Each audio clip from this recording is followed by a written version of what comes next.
So we are joined here in the Media Center with Antron Brown, driver of the Matco Tools U.S. Army Dragster. Antron, we're just going to start off with this season. Your team has gotten off to a rocky start. And but what about Bristol Dragway? Are you hoping that this facility will provide a turnaround for your team? Well, I tell you one thing is we came close here several times and went here at Bristol, and this in Virginia is the only racetrack that we haven't won on the whole tour yet. So this racetrack has always been special, especially for Father's Day weekend. I got my son Anson out here with me. He's out there in the pits working and going to see all of his race friends out here. So this has always been a special race for me coming out here Father's Day weekend. And we've been so close so many times. I've been here in the final. I had Dixon beat, and I actually hit my parachute early and lost by like 0.03 of a second. And I was like, I cannot believe I just hit it, because I was like, I got him. I went, what am I doing? I wanted the finish line to be over quick and actually hit my parachute early. I killed myself. I'm like, but with that being said, is that this weekend here is going to be hot, and when we come here to Thunder Valley, this is, to me, is one of my favorite racetracks on tour. Just when you come out here, it's like, I never in a million years dreamed that you can have a drag strip that goes down right between a mountain. You know what I mean? It's cut out. You make a valley between the mountain and part of the grandstands go up into the hill. And when you look down, you can hear the roar and echo of what we race week in and week out here. And that's what makes Bristol so special to me, because you come here, we're coming out, and we're in a special, unique place. You just want to come out here and you want to do well. You want to race. I want to win every race I show up at. But this right here could be a great breakout race for us, because last race was definitely my fault. I pushed the tree a little hard last weekend, and I red lighted, and I wanted to win bad, and then it was bad once I looked at my numbers that we would have had the quickest car of the whole E3 round, the last race. I mean, we would have outran everybody probably about 300 or 400. So with that being said, it's like our car's back where it needs to be. It's going down the racetrack, and now we even picked it up and made it even go quicker. So we're looking forward to starting qualifying out here. I'm like anxious to get here and anxious to get out to racing and get started with everything. Just go out here and get back to what we're doing, what we know how to do, and that's to go one round at a time and put those win lights up. So this weekend is not only racing Top Fuel, but you're also running against Papa John in the Charity Challenge in your Toyota Camry. And this challenge donates $20,000 to the Infinite Heroes Foundation. A couple years ago, Gary Linfoot, for those of you who don't know, he was a recipient of the Infinite Hero Foundation exoskeleton, and he was able to stand here for the first time for the national anthem. It's coming full circle for you, and you're now a part of this. What is it like to be a part of the Infinite Hero Challenge charity race?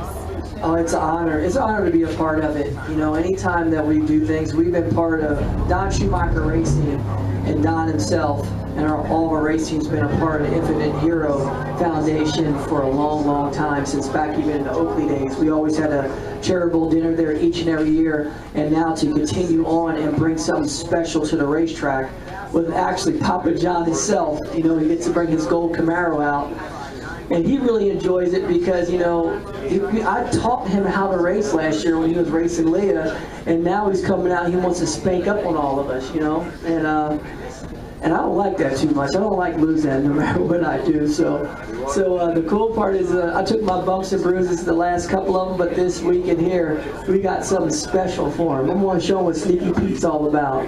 Got a little Sneaky Pete spray on our Toyota Camry, and it used to go like 1030s, and now we can go some low 9s. So I'm just going to go out there and let the media know, because he doesn't even know what Sneaky Pete means, so he has no idea what I'm talking about. But you're going to see AB put a Sneaky Pete on Papa John this weekend, and at the end of the day, it doesn't make a difference who wins or loses, but we're going to have over 20 grand that goes to a great cause like Gary. And I remember before he stood up here for the first time in the national anthem, and he was paralyzed in a helicopter accident.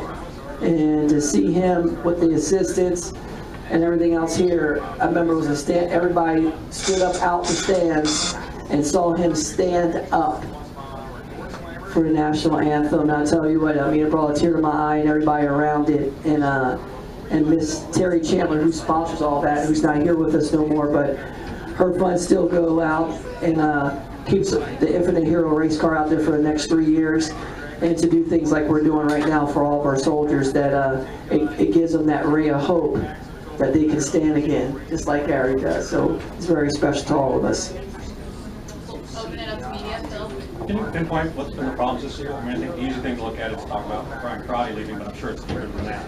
Well, the thing about it is that Brian Karate leaving our team, that was definitely a blow to our team, because you lose such a crucial element. But that was only part of the chain reaction that happened, because what happens is that Brian left, we have to fill that void. So you take our car chief, who puts our cars together for the last 8 years, which was Brad Mason, who's our assistant crew chief.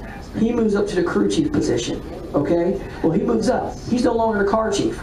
We took Kyle, who was our cylinder head guy for the last 5 years, who was a great mechanic. Moved him into Brad's position, which is a very hard position, which he's the car chief. And now he's got to be able to dissect and fix everything on the car, from all the management system, everything else. So he had to come up to speed with that. Then you take Matt Zachman, who was our clutch assistant, and move him to doing cylinder heads. And then on the same key as that, is that we didn't race the countdown as strong as we wanted to last year. That's why we didn't win the championship. We still won, I don't know, 53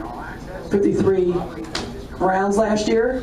And the only one that out-round raced us last year was Steve Torrance, who won 55, and everybody else didn't even win in the 40s. They won in the 30s. Leah won in the 40s. I'm sorry, Leah won like 48 or somewhere like that, and everybody else won 30 rounds of racing last year. So our team had a great year last year. We just didn't show up in the countdown the way we wanted to for the last 6 races. So we had to fix all those issues that we had last year by losing Bryant too. And then it just compounded on us. It compounded on us. And then we had some other parts failures and issues at the beginning of this year too with our race car that, like, you know, we started out the first 3 or 4 races decent when we went to the finals, went to the semifinals and stuff like that. But we were fighting all those issues, and it's caught up with us where we were trying to problem solve when we weren't racing. And now we switched our whole car combination around because we implemented 4 new clutch discs in our car. Not 1, not 2, not 3, but 4. So it changed our whole combination around, where we started with that right before we raced Chicago. And Chicago was our first key with that, and we've been building on it, and now we've got all of our parts issues fixed.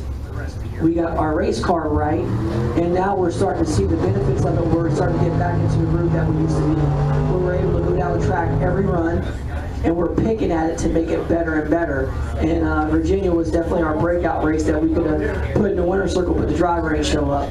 So now, hopefully this race here, we can get everything in line and make it happen here in Bristol. It'll be the perfect race to get it to happen, because this is a race that we've been wanting to win so bad.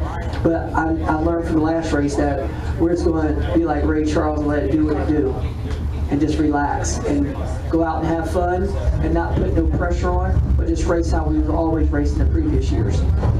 I know you said that the loss of Brian Karate was just one of many things that compounded.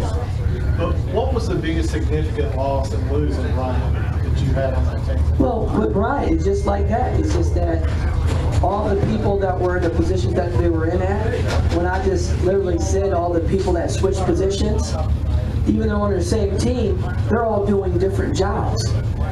So you got to get everybody to gel and be right. It's like saying LeBron James is going to go be a center. We're going to have Kyrie Irving be a power forward. Like, you're switching all these different positions, or we're going to have an offensive player play a defensive player position. It's like we started from scratch. We literally had to start from scratch, and we all had to gel and everybody get in unison of doing what they were doing. Like our bottom end guy he's still building the short blocks, but he's building the cylinder head on.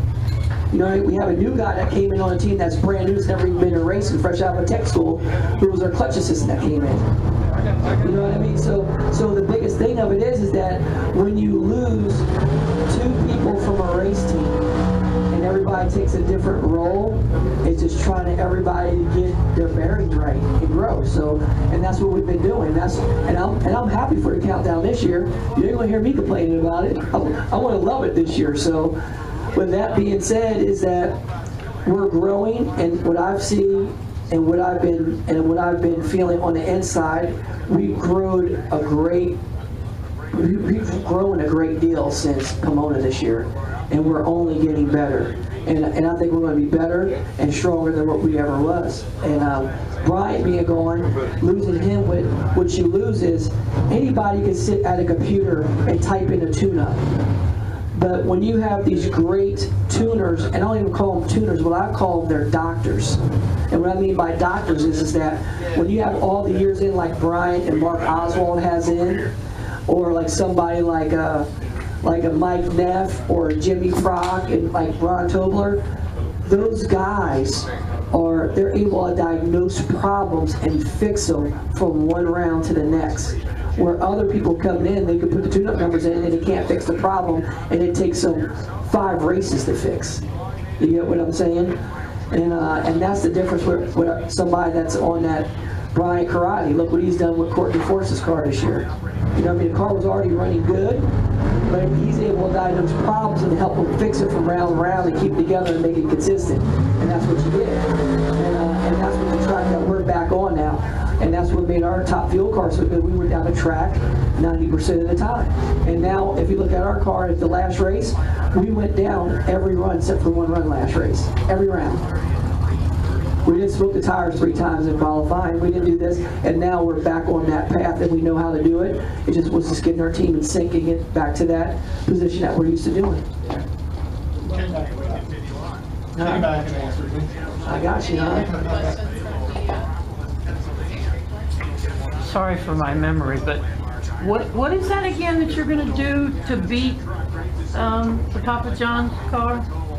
I'm gonna put a little Sneaky Pete on it. Okay, You don't know what Sneaky Pete is? yeah. Stan, you've been around this sport for years, man. Unfortunately, we go in circles. You go in circles. Sneaky Pete, man. Somebody got the Sneaky Pete bottle when they spray the nitrous on people when they ain't supposed to have nitrous, man. Okay. Hey, did Leah have the Sneaky Pete on her car at Chicago? No, she didn't have the Sneaky Pete. No, she didn't. No, she didn't. No, she didn't. That was a transmission line broke on her car. Oh, okay. It actually was a transmission line that broke. The transmission ain't break. She actually broke a transmission line. That was that oil hitting that hot engine, that tranny fluid. All right, you're all good? Antron, best of luck this weekend. Oh, thank you very much. Thank you very much.